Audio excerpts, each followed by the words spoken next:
Hello, I'm Tiffany Kagure Mugo, and I am the curator of HOLAAfrica. I am also the author of Quirky Quick Guide to Having Great Sex, which is this book, and of Touch, which is this book, a collection of queer essays about sex, sexuality, and sensuality. I am here to talk to you today about queer myths around sex, pleasure, and all things identity. In order to begin this, I thought it would be best to read an extract from this book, Touch, a collection of essays around sexuality, sensuality, and identity, covering a whole spectrum of things from a personal friend of mine, an author who I respect, who does a lot of thinking around power dynamics and identity and all those things. So I will start with an extract from this. The architecture of pleasure is expansive. Every solid structure requires a strong foundation, but for the structure to endure, you cannot rush its construction. Even when it's done, you are constantly decorating and fixing. My aunt says a house is never finished for that reason. I feel the same way about pleasure. We constantly think of experiencing it with an end goal in sight. Most times, we assume there must be penetration for that end. I implore us to imagine pleasure as never-ending, as a ritual we can partake in, even with our most mundane activity. So, having explored that and having that as the basis for this, I would love to get into some myths about queer sex. And I have about 8, 9, 10, 7, we don't know. But I have a couple, and I would love to just run through them very, very quickly. Myth number 1. Everyone is gay or lesbian. We know by now this is not the case. All you need to do is be on Twitter for 15 seconds and you will realize that is not the case. Myth number 2, queer sex is always amazing. Just like anything else, queer sex needs to be worked at. It needs to be learned, it needs to be explored, it needs to be communicated in order for there to be proper pleasure. Myth number 3, sexuality is static. Whatever it is you say you are is what you will be for time immemorial from now till your final breath. This is also not the case. Myth number 4, queer folks always understand consent. As somebody who has been in this game for a long time and has done this work for a long time, I know for a fact that this isn't true. Myth number 5, gay men/lesbians have all the same sort of sex. There is such an expanse of sex that you can have, which makes this very, very untrue. Myth number 6, I think, alternatively, lesbian bed death is a thing. The notion that it's because it's two queer women that at some point everyone will just give up on sex. This is really not true. There are whole studies that show this is not true. Myth number 7, porn is a good representation of queer sex. There are a lot of people who have a lot of thoughts and feelings around this, but mainly most porn is not a good representation of queer sex because it is often, especially in the case of lesbian porn, through the male gaze. And so it's what people imagine it to be as opposed to what it actually is, which then in turn reinforces what it then becomes. It's a very cyclical thing. And myth number 8, dating as a queer person is wildly different from dating as a heterosexual person. It really is not. It really is not. There are a lot of the same problems. But to jump into this and to understand how to unpack these myths, how to bust these myths, we should probably start from figuring out what sex positivity is. Because sex positivity is a very, very big part of understanding queerness, understanding queer sex, queer pleasure, queer consent, and also just unblocking all of these queer myths. So, sex positivity 101.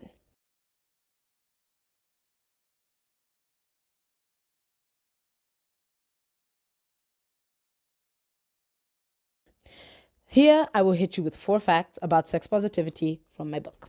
So, sex positivity fact number 1. Sexuality is vast. There's more to life than being straight or gay. There's so much color and complexity in between. Sex positivity fact number 2. Consent is key. Sex positivity fact number 3. Consent and respect for different identities is the glue that keeps it all together. Sex positivity fact number 4. Having comprehensive sex education is super duper important. And it goes well beyond ideas of simply abstinence and you will get an STD or an STI. Having an actual understanding of sex, gender, and everything that comes in between is key. So now there are some myths, obviously, around sex positivity, which feed into myths about queerness and sex and just generally what everyone is doing. So here are some of the myths. These lies include all sex positive people are always down to have sex, which is often a myth that also gets translated into the queer community, that queer folks are just wild for sex all the time. Another lie is everyone who is sex positive wants to be called a hoe and a slut. The next myth, the greater the number of naked bodies you have seen, the better you are at sex positivity. That's not true. Sex positivity myth number 4. All porn is good porn. All nakedness on the screen is good. Sex positivity myth number 5. Sex positive people are all white, Western, and cisgender. No. And the last sex positivity myth is that if you're sex positive, you are into everything in bed and anything and everything goes. So now, having outlined the types of sex positivity, you can now start placing them into the realms of queerness. And because one of the main things about sex positivity is figuring out the type of sex you want. And it is being able to actively advocate for the type of sex you want, be it out on these Twitter streets or in between the sheets. So once you start getting into the idea of sex positivity being about having the sort of sexual experiences that you want, and marry that to the idea that sexuality is a spectrum, you can start exploring the different ways in which your sex and your sexuality and your experiences can broaden in a brilliant way. For example, outside of simply being bisexual or, gay or lesbian, did you know that you could be pansexual, which is when you are attracted to people regardless of their gender identity or their sex. But if you like something a little more feminine, why not identify as gynasexual, which is being predominantly attracted to femininity, whether it is in a man, a woman, or a gender non-conforming person. You can also be asexual, which a lot of people are beginning to know more about and to understand, is when you do not experience sexual attraction to others, but this doesn't preclude you from having an array of brilliant and wholesome other types of relationships, right? Or you can be aromantic, right? Which is where you do not feel romantic attraction to people. So you may want to smash, you still may want to get it, but you don't feel romantic attraction to people. Then there's abrosexuals. Abrosexuality is described as an individual who experiences their sexuality to change frequently. Change happens, so it's not static. Or you could be an androsexual and you're more attracted to masculinity. There are such an array of things that one can identify with. So many subcategories that one can use to help to understand their sexuality. So taking away from this notion that sexuality is static and you've only got like 3 or 4 boxes and one needs to pick a lane and one needs to pick a sort of like attraction, it just holds us all back, really. At the end of the day, it simply holds us all back. So you could end up being a bisexual woman who is demisexual when it comes to other women. Or you could be a gay man in a constellation, which is a type of relationship, with one man and a genderqueer person. There are so many ways to explore your sexuality. And having the notion that it is static and it is immovable and it is something that does not change simply holds one back. So one of the really great ways of understanding this that I encountered, obviously on social media, was thinking about attraction and engagement in 5 different ways. Way number 1, sexual. Wow, I want to fuck that. Way number 2, sensual. Wow, I want to cuddle that. Way number 3, romantic. Wow, I want to date that. Way number 4, platonic. Wow, I want to be friends with that. And way number 5, aesthetic. Wow, I've looked at that And it exists.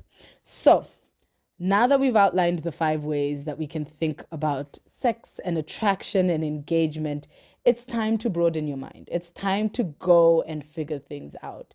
There are so many resources out there. One of them that we've personally created is the Touch Manual, which outlines a whole bunch of sexualities, a whole bunch of ways of relationshiping, a whole bunch of ways of being attracted or not attracted, whatever floats your boat, whatever is your thing. But at the end of the day, in terms of being sex positive, it is all about doing things from a place of empowerment. It's all about living your life and having your identity from a place of understanding and empowerment. Everything from consent being going past the whole notion of simply yes and no to understanding that you could be, for example, a gay man who is a gynasexual. You're a gay man who is predominantly attracted to feminine guys. That is a whole thing. So just simply understanding the different ways that your identity can manifest and the different ways that you can do the sexuality thing will really help. And sometimes, yes, it can get a little confusing, but really it's for the best. It's for the best to have as much of an understanding as you can about this stuff. Hey, Tiffany, how are you today? Hello. Hi, we can hear you. Can you hear me? Yes, can you hear me? I can hear you. I had the whole thing on mute because Okay. watching myself on video is very stressful. But So you're I just fantastic. pretended I was a deer. That's a strategy. But first, let me welcome everybody who's joining. Just welcoming everybody from wherever you're joining in the globe. I think this is a very exciting topic. My name is Felogin Anumo. I work with the Association for Women's Rights and Development with the Building Feminist Economies team. Now, often when I'm representing the Building Feminist Economies team, as you can imagine, it's around dominant ideas of what an economy could look like. And so it really excites me to facilitate this conversation because I think it's about time that we started talking about the economies of pleasure. So it is quite exciting for me to host Tiffany Mugo, and you have done a lot of work, in advancing and resisting and shifting the landscape in terms of how we interact, understand pleasure. And I think it's really just crucial for me to appreciate what you've just talked about. And one of the things that I especially love about how you have presented the facts is that it really captures the beautiful things about freedom and, the opportunity for self-discovery, especially when there's no societal script written for how you can love, for who you're attracted to, when, how, and also how you can experience sexual intimacy. And so thank you for making that so accessible, so relatable. And me, I'm catching up, with the Twitter language and and all the ways that you have summarized that. So before we get ahead of ourselves, I think one of the questions that we thought about discussing is, why is pleasure so important? It might be obvious, but I think we need to articulate it and center it in this conversation. And also, why is sexuality and sensuality so political? And as you answer that first question, I want to encourage folks to make use of the chat box and the Q&A box just to share your questions, and we'll be picking them up as we go. So over to you, Tiffany. Look at you, so like mature and vibey. I love you for it. I love this for us. Hi everyone. Thank you so much for attending. We were sitting here and we were watching the numbers rise and we were shooketh. But I'm very, very excited. So I think let me just start with the first question. Why is pleasure important? And I think I'll answer that with sort of like my career trajectory. So when I first came to like sort of like the feminist realm, I didn't really know where my space was. I tried to get into like sort of the more political things, sort of more general, like looking at politics in general with like a feminist leaning. And then I met the great Nana, who a lot of people will probably know. And I just got more and more into sort of writing about sex and stuff. But it was initially very, writing about sex in general, like why women should like, not have violence in their relationships and things. But the more I did the work, the more I was like, what is the higher version of this, right? Because like, so to give the version of economics, I'm going to do this so badly. So just forgive me, right? So to give the version of economics, we talk about how, women should have economic freedom and stuff like that.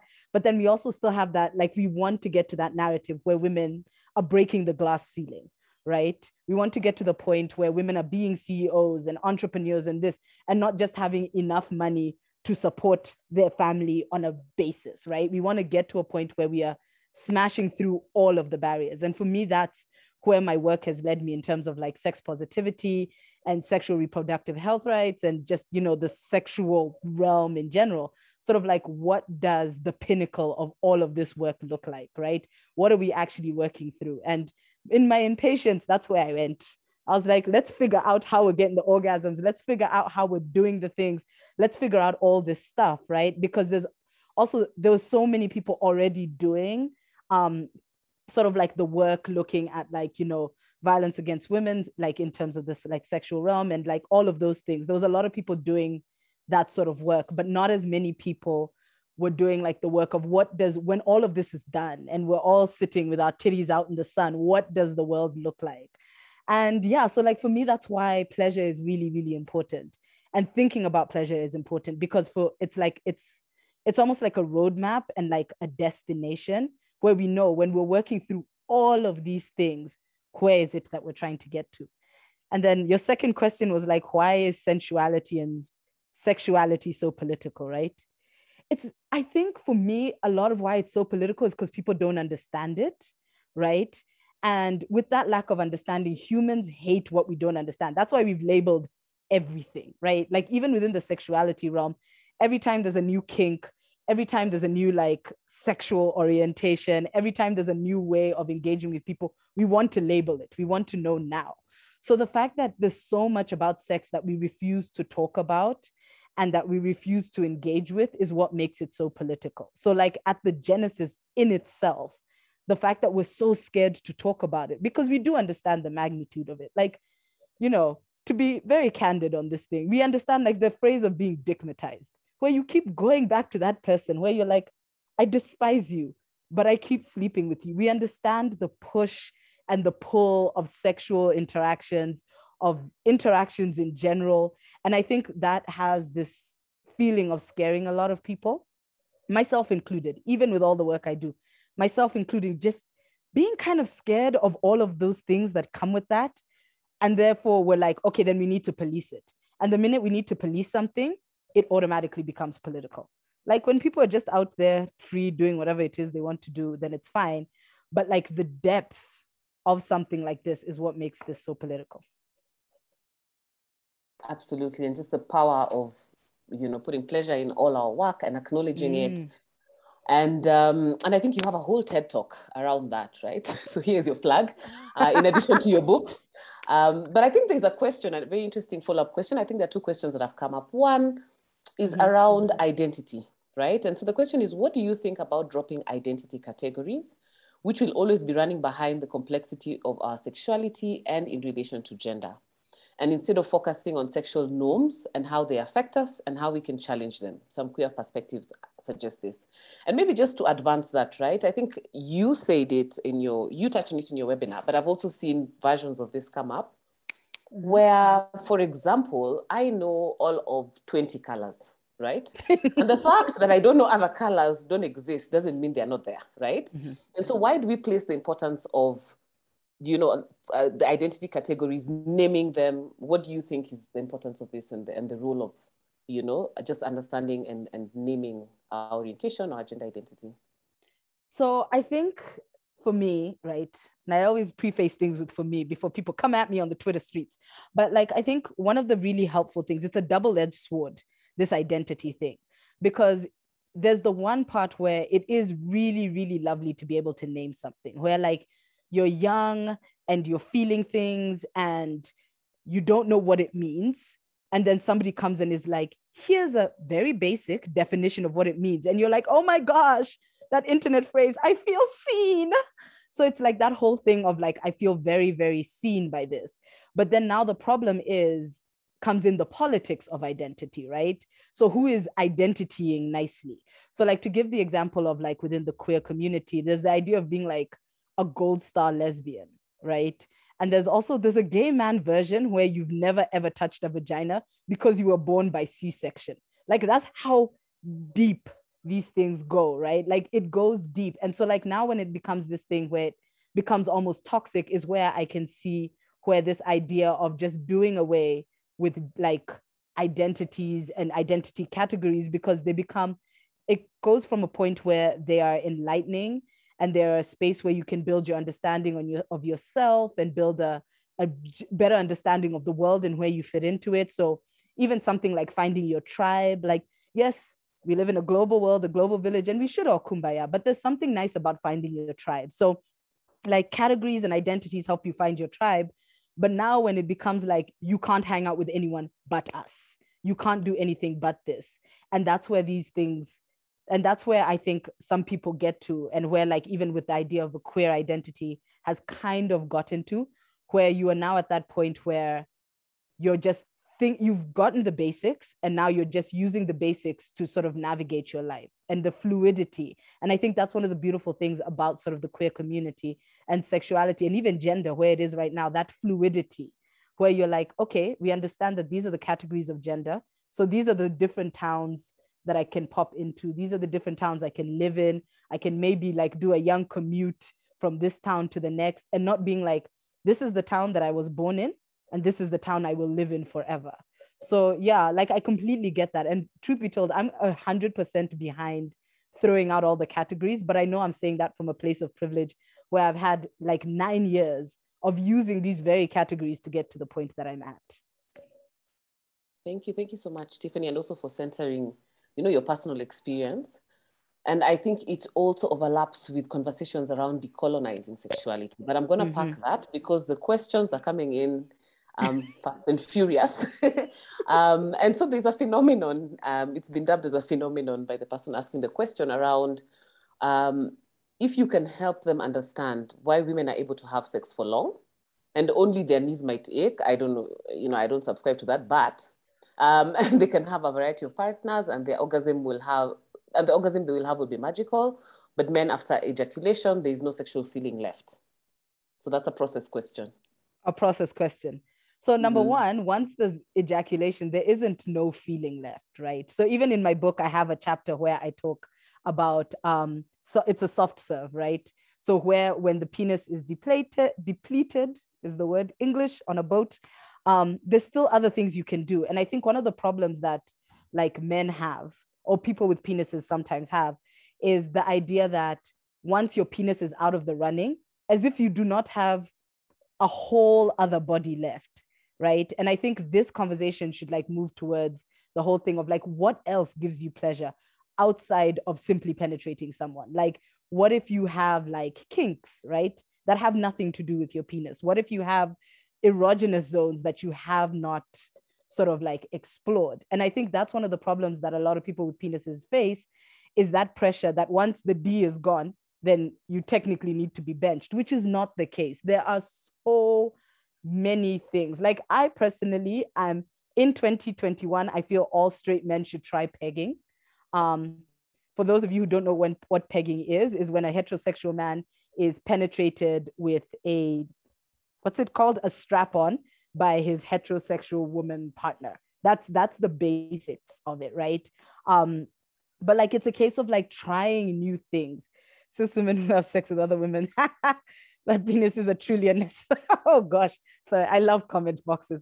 But I think it's one of those things of like moving away from that notion that sex centers around the penis, because there are so many other things you can do. Just ask your resident lesbian what they're doing, fam. Like, just find one lesbian, befriend one, and be like, can you just help a homie out and we figure this out, right? And I don't know about the knees thing. Are we on our knees so much that our knees are hurting? I want more context with that, but it's fine. Yes. Philocentric sex is a cis patriarchal social conditioning. Yes. That phrase, we put it on a t-shirt. Or a tattoo. Okay. Ooh. So thank you so much, Tiffany. And I think a hot tip there, have a lesbian friend on your speed dial, so that you can always have somebody to help you navigate this. But I'm also just wondering, still on that question, because one of the things that was central in your earlier topic was around myths. And for me, the first thing when I saw this statement, women can have sex for so long. How do we, because it's a slippery slope, how do we get, like, what are the things that fuel these myths, and how do we ensure that, you know, we are playing our part in not advancing the myths? So I think one of the things you need to do is have open and honest conversations about the sort of sex you're having, right? And this was a hard pill for me to swallow because, you know, we've been conditioned that we wake up and we spend years not talking about sex, years being told by our parents, I used to be told all the times, don't kiss boys, don't talk to boys. And then all of a sudden I turned a certain age and I was being asked about grandkids. I was like, the cognitive dissonance here is killing me. So we've not been taught to talk about our sex that much. We haven't been told to figure out the sort of sex we want. And especially like as femmes and as people who are quote unquote sort of bystanders in sex, we sit there and we're like, somebody else will know about our sex. And then we're shocked when we have trash sex. So in order to, like, the first place people need to debunk these myths is internally, right? So, like, you know, for me, the one that I had to debunk a lot was that, you know, 8-hour lesbian sex thing, right? So I started sleeping with women. And then I was like, boss, I must go for how many hours? But how? But like, is there a bathroom break? Do we get water? Is there food provided? Like accommodation, something, right? So like I had to debunk that myth and be like, okay, cool. How do we do the things? And like, even when I was, even in my sex, I had to now start debunking the whole myth of, because I'm more femme presenting and things like that, I should be more passive in bed, right? And now I'm like a bottom for completely different reasons, very feminist reasons, okay? But like, it wasn't like I've undone the socialization and been like, kind of like that role. I'm gonna go back to that, but for very feminist reasons, it's okay. And I think it's just one of those things of genuinely figuring out the sex that you want, because yes, they're myths, but some people might fall into those categories, right? Then, and there's also nothing wrong with that. There's nothing wrong with wanting to be dominated in bed, but being a very femme person. There's nothing wrong with having 8-hour sex as two women, right? You know, also if, you know, the sex dries up for whatever reason, like all of these things, it's really okay. And I think it's just with sex positivity, it's learning and coming from a space that it really is okay, whatever is happening, as long as it's healthy and you're happy with it and you can talk through it and you can hold it, then it's fine. Excellent. And you almost are running into the next question because it's more political. So I'm going to pick it up from the chat box and agree with Vashti that a lot of our myths are reinforced in our comprehensive sexuality education, because that is Definitely. The society, right? And those are the instruments, right? Education and all the institutions that we interact with in our day-to-day lives. And so the question that's coming in is, what is your position? So the question is, how do you position? But I want to ask, what is your position on children and adolescents having sexual, sensual, and romantic relationships with same older and younger folks? Okay, for me, older, it always feels like a hard no. Sempre parece uma coisa difícil. Somebody's popped in. Tess. I think it's Tess. You need to mute. Tess, you might need to mute, my love. Thank you, Tess. Okay, that's okay. Okay. So for me, with older people, I always find it a hard no, because the power dynamics are very, very tricky to navigate, right? Like no matter like how you sort of slice it, it's always, so it's always quite tricky to navigate. But one thing I do advocate for, it's not so much the relationships, but the knowledge around the relationships. Like I know some people who do some incredible work, like teaching younger people about sex and sexuality in a way that is not like dumbing down, right? In a way that understands that the world is moving at an exponential pace. Like some of the things I hear my little cousins were getting up to when they were like in high school. And I was like, I used to drop you at these parties. Why was this happening type thing? But like, we'd never had those conversations. And for me, sadly, it's a little bit too little. It's too little too late, because now they're like 19 and 20 and out here in university. Like what I'm giving them now is the same advice I would give myself. But I think it is so important to have those conversations. And so if these relationships are happening, because sadly, we often cannot stop these relationships happening, that they are empowered to have these relationships. Because what often really, excuse my French, fucks out with these relationships is that young people don't have the tools. So they're doing big people things without big people tools. And I think to say whether I advocate for it or not, like, is moot, because unless I'm literally going to follow around every child and every adolescent, my thoughts mean nothing at this moment. But the only thing I can say is at any given point, if you do have access to somebody who is younger, giving them the information they need to be able to make empowered decisions is the only thing. 100% agreed. And how are we preparing them, right, for these choices? Because I think the society loves to sit back and be like, what do you think? And I'm like, what are we doing? Should be the question, right? Yeah. And that's excellent. And so I think even just staying on that, I'm going to pick two questions that are coming up. So, and combine them, right? It's about pleasure and pain and violence, right? And what does pleasure look like when you're a queer survivor of sexual violence and trauma? An issue that keeps coming up in feminist circles of care. And I think I've even seen this recently in South Africa, which is so difficult to navigate, right? And then in the same breath, I think we, those of us who are calling in from Kenya have just, I mean, the struggle, the resistance is so alive, right? And every time we think we've made a few steps forward, then one incident or one moment happens and reality checks in. So I think for us, the moment is the murder of Erica, who identified as a trans person and was murdered and mutilated and dumped on the streets of a very popular street, General Madenge in Nairobi. And so how do we build a space of tolerance as people to accommodate fluidity? Because yes, we appreciate, yes, we are advancing these ideas, but what do we do when we are met with the resistance of what we are trying to advance?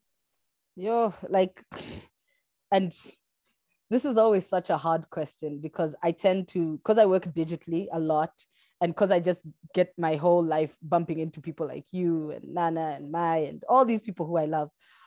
It's always such a hard question because it's like, what conversations do you have? And me, the only tool I personally have in my inbox, in my box of tools, and I will answer Vashti's question about the tools in a minute because I want to go back to that. But is conversation, right? And is education. And I've realized, and education in almost a very informal way, right?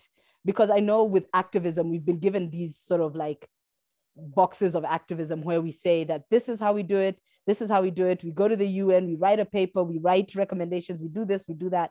But like sort of like having that beautiful informal setting where you're having conversations and you're allowing people to see the humanity behind the activism, right? To see the humanity behind the big ideas of sex positivity and, bodily autonomy and all these other $10 words we use in these spaces. Like, what does it look like? What does the humanity behind that look like? And for me, one of the biggest things is conversation and storytelling. And like having those spaces where people can tell their stories and people can, relate to their stories and people can relate to other people's stories. And that's why like over the last 3 years, I've been on like this sort of book rampage where all I'm doing is just gathering stories, gathering ideas, gathering experiences, because what often happens is that people forget the humanity behind the big political conversations. So even if you look at something, so even taking it outside of the realms of sex, sexuality, whatever, even if you look at something as contentious as elections, what makes these spaces so contentious is people forget the humanity behind each other, right? If you look at any refugee crisis, people start making it this big macro political thing, which it very much is. But like, what does it mean that it is, a child who looks like your child? I remember there was once this really weird advert in the UK. I don't know if anyone remembers it, where it showed this little white girl living in like Manchester or something. And it shows how in a year she becomes a refugee in the UK. And British people were shooketh. They're like, what do you mean? They're like, what do you mean? Little Sarah is now a refugee. And like it showed the degeneration.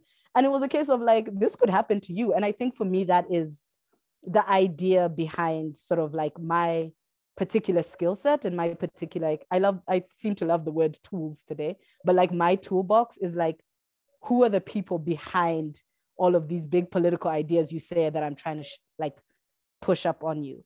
And then to also answer the question about how to find pleasure in times where, especially in spaces where there is so much violence surrounding the work we do, the things we see, the places we are. One of the things that I've learned from like some amazing feminists around the world is just finding the joy right? Finding each other and finding the joy, and pleasure finding itself in different ways. So not just orgasms, but yes, do get orgasms. But if you don't want orgasms, that's also a thing. But like finding pleasure in different ways and finding pockets of pleasure. And it doesn't have to be like the prescriptive self-care where like I'm calling you and I'm like, spa day, babe. Like there's other ways to find joy, and finding those pockets of joy have often been what I've seen people do. But yeah. Oh, also that question about what was it about whether kids should have, instead of having grown people tools, they should have young people tools. 100% agree, but a lot of people don't have the lexicon or the tools to pass on to young people because they didn't have them. So if you have the sort of tools that you can give to young people that suit them, like there's a woman here who does incredible work. There's a person, sorry, here who does incredible work called Casey Blake. And they have this thing called tools for having the talks, which equips parents to have sex and sexuality conversations with their kids. So like there's people who are doing that, but it's also like sometimes a very big ask because we were never given those tools. So where are we supposed to get them from? But if you have those tools, yes. 100%. And Tiffany, what you're saying is so important. And I think our interpreters, I usually apologize in advance because I speak so fast, especially when I get excited about an idea. So now I'm going to just ask you, you speak a bit slower, but I think we are okay, but just a bit slower. Okay. And before I move on, I think there's still another question around violence, and maybe this you can just take a moment to respond. Okay. I'm wondering how you can have a conversation on sexual pleasure with people who have experienced sexual violence. Okay. Oh, that is a tough one, but it's not impossible, right? And creating that space is a lot about holding comfort, right? And making it safe. I think that like sex should be safe in general, but making it very, very emotionally safe. Finding out constantly where the person is at, finding out what they're comfortable with. It is a lot more about how you have the conversation than often what the nature of the conversation is. So it's a case of like making sure that, you know, you're not triggering the person. And if you are, finding a way to like sort of have a pause, have a moment, you know, have a debrief, and just constantly holding that space, right? And I think sometimes people think that it's something that you should automatically shy away from because you're like, I'm not a psychologist, I can't hold this space. I'm not saying now go and counsel everyone. That is not what I'm saying. But like, it's based a lot in kindness and asking what people are comfortable with.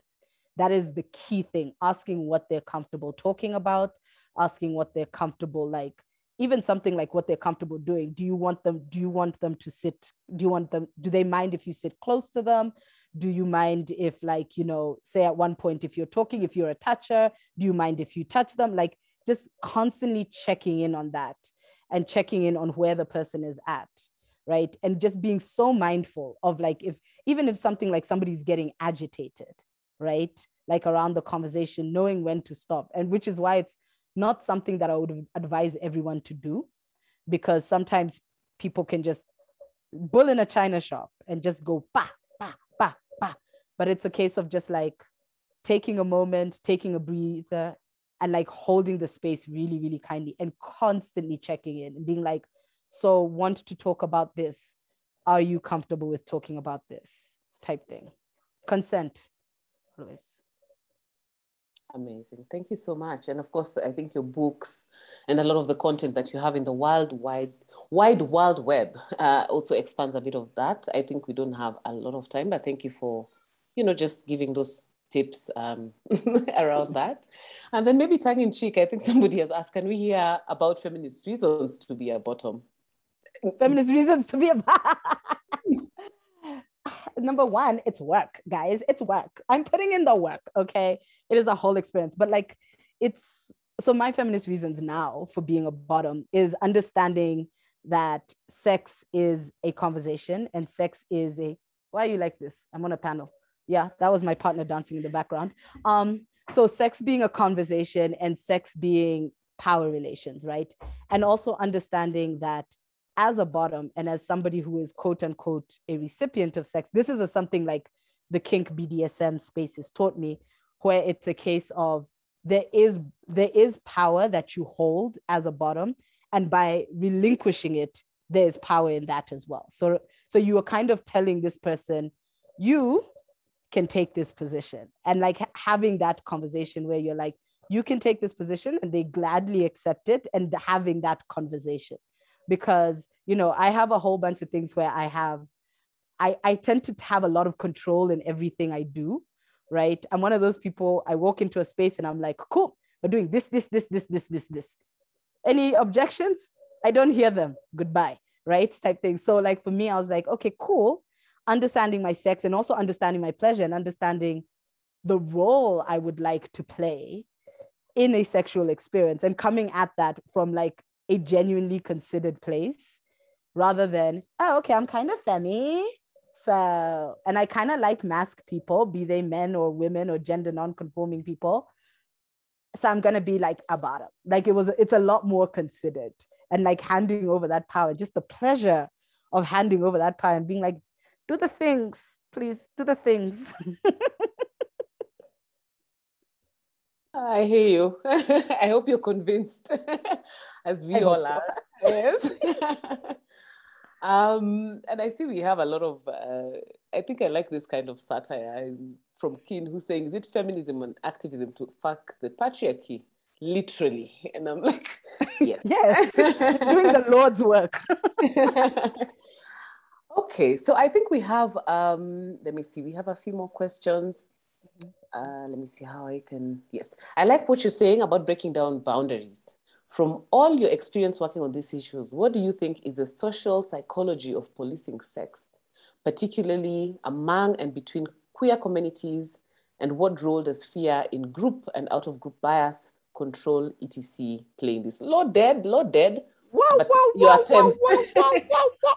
let's take your attempt on responding to this that. This is why I don't attend conferences. Hey, that is like a paper, but I just appreciate that, you know, this is the level that we aspire to think to. So thank you. Okay. I'd like to say, okay, from all of your experience working, what do you think is the social psychology of policing sex? Okay, particularly among and between queer communities.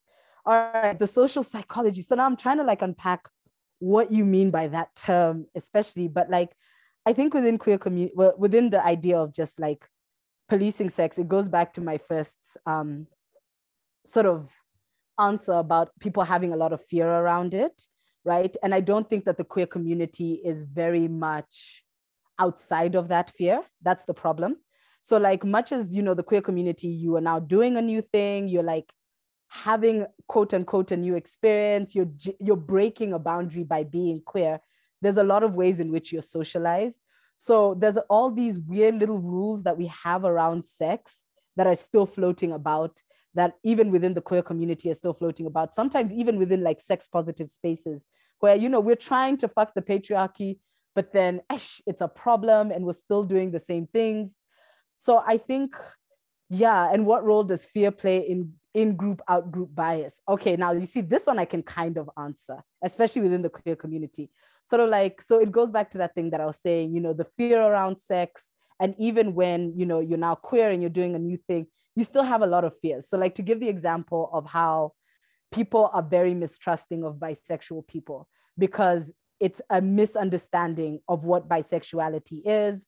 For some reason, pansexuals get to like skate on bi. I still don't understand that. But bisexuals, there's like a lot of biphobia because it's a case of like, you know what? You're going to cheat on me. You're going to this, you're going to that. You're going to go to the opposite gender. So like now it's a case of if you're dating a man, he's like, you're going to run off with a woman. If you're dating a woman, she's like, you're going to run off with a man. And so there's just that constant fear in which because we're still figuring out our sex, queer or not, we have just this constant fear that makes it be like, we need these rules, and we need these rules in order to make the rules work. In order to make the sex work, we need a lot of the rules because we don't understand the sex. So now we're going to be having rules like, you know, as a man, I can never be penetrated. As a mask presenting woman, I can never be undressed. We need the rules to keep us all safe rather than being like, the rules aren't keeping us safe, they're just keeping us caged. And that's why you have people who have like very kind of toxic sex lives because you're coming from a place of fear. And like When you come from a place of fear, you put in a whole bunch of rules because you think that they will protect you. I hope I answered that properly. Yo, that was a question and a half. Like, I feel like I must take that one home, do some research of my own soul. And yeah. I really love it. I mean, you are really on the roll with writing books. So maybe that could be, that The could next seed one. some ideas. Yes, that could seed some ideas. Because I love it, absolutely. I think it's a very well thought out question. And thank you for whoever asked that question. So I know we are running out of time. There are two questions. I hope that will encapsulate the ones that I haven't been able to ask, but we'll try and type in the answers to the remaining ones. Is one, what excites you when you think about the future of sex, sensuality, and pleasure? What do I think of when I think sex, sexuality? What excites you? Like when you think about the future What excites of sex? me? Yes. Okay. Okay. Number one, Basti said something. You know, we always gotta check when Vashti says something, guys. Vashti, I love you. By the way, Vashti, I just love you. Is a structural issue, though. Yes, it is a structural issue, and like it does all feed in. So like we have very little idea about sex, and we have very little information from sexual education to conversations around sex to the way we feel about sex. And then that filters into our private lives, which then filters back up into sort of the structural vibe. It's all interlinking. We just need to talk more about sex. Yeah. But anyway, so what excites me? The possibilities. I think one of the things, so if I'm going to be 100, I keep just exposing myself on this panel, but it's fine. If I'm going to be 100, when I wrote Quirky Quick Guide, after I finished it, and I'm still kind of there, I had a bit of a crisis of self, right? Because writing the book made me seriously sink into that like age-old idiom or parable. You know, the wise man is the one who knows he knows nothing at all. So I thought I was the wise man. Then I wrote the book and had to do all that research because I had to go above and beyond, because I couldn't just write like 3 pages and be like, this is my sexual experience, take it or leave it. Realizing that there was so much more out there. And it actually became a bit of a debilitating experience where I was just like, oh my gosh, all this work that I've done, a whole book, my whole big age, and I'm still like barely scratching the surface. And literally, I just had like a whole crisis, a whole genuine crisis. And that crisis is now becoming a little bit more a case of excitement, that there is so much more. And there's so much not only for people to experience, but so much to like conversate about, so much to explore, so many different places for people to find themselves and to find comfort in themselves, right? Be you a kinkster, be you wanting to be non-monogamous, be you not wanting to have sex at all. It's even exciting that we are creating spaces where people can be like, yeah, I don't fucks with sex at all. And there's a space for that, right? And these spaces are growing and they're being understood more. And just, I really love I've been a nomad my whole life. So the idea of home is so amazing to me. I love the fact that so many people can find their sexuality, sensuality, and I don't even remember the third one, home, right? Just find their home and like find where they're comfortable. And if they don't like that home anymore, they can move on this space, you know? And I think that's what I find the most exciting about all of this.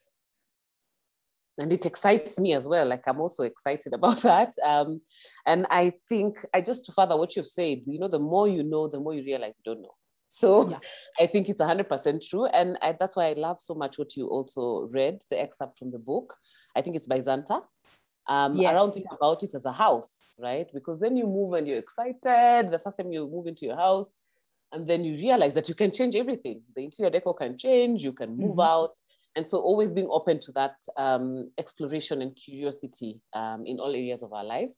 I think you're getting a lot of shout outs. Now, this last question will go to you, and hopefully the audience can also indulge me in this.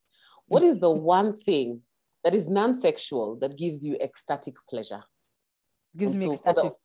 Yes, okay. Gives you ecstatic pleasure. So you can answer that, Tiffany, and then hopefully we can also check the chat box and see people's responses, but also getting a lot of shout outs, Tiff. I think there's somebody who said, thank you for modeling how sex positivity can unleash your productivity. So as we finalize. What is it that excites me the most? This is going to sound so random, but like having moments where I can sit in my own mind. It's So like, I love doing that thing where I go to a bar and I listen to podcasts for 8 hours. I'm 100% that girl. So yeah, it's solitude and sitting and just being in my own space and just pottering about and listening to the ideas of others quietly in the background, right? Without having to engage. That's why I'm obsessed with podcasts and reading. So yeah, I think that's the thing that excites me the most. I love knowing more things without having to engage, because I'm actually very awkward, guys. I'm such an awkward nerd. It's a mess. That is surprisingly deep for me, Tiffany. Because what I thought feels shallow. Because for me, the things that give me ecstatic pleasure is like the smell of rain. I don't even know what that is. And I just love that smell. But no, you say it and we all know what's up. We're all like, you know, yeah. yes. It's home cooked. Oh, it's home cooked meal. Thank you, Vashti. And thank you really for our audience that has been very, very engaging throughout. We appreciate you. Feminist economies matter. Hey. Matter. Feminist economies. I think we need you on the next discussion on economies of pleasure so that you can unpack for us this a bit more. But I think we are bang on time. It's been quite a pleasure to speak to you, Tiffany, and thank you so much for everything. Thank you for who you are and all that you do, and continue to do the work that you do at HOLAAfrica. And also just to acknowledge, you know, everybody who is doing this pleasure activism. I see Nana is there, and of course, buy her book. Yes, The Sex Lives of African Women. And we know all the people who are doing amazing work in this community. So thank you so much for joining, and sign up for the rest of the activities at the Feminist Festival. It's a month-long festival, the whole of September. Yes. Also buy my book. It's very fun. Many books. All the books. Buy my book. It's very fun. Bye. Thank you. Thank you.